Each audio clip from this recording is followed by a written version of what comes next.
You would like to know where I've chosen to set Hamlet, because of course with Shakespeare often we can choose where we set it. It doesn't have to be set in a particular historical time and place.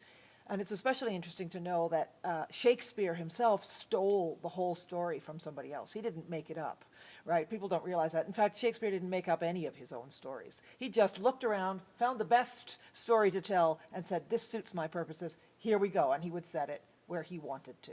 So he'd be the first one to say to us, go right ahead, set it wherever you like. So I have set it in today, in the modern world.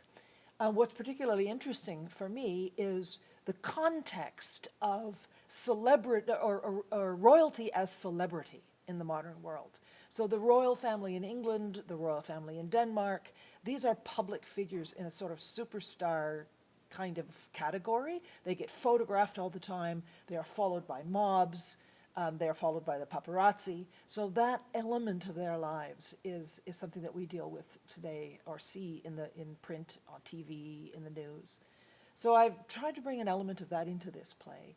One of the backdrop effect is something that is reminiscent of the gates at Buckingham Palace, and the image being that of when the gate was covered with flowers when Princess Diana was killed, and heaps of flowers in front of that gate.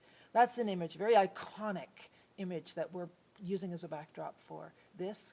And the sound world of the play will have crowds of people and lots of voices in it. So it feels very current, very now.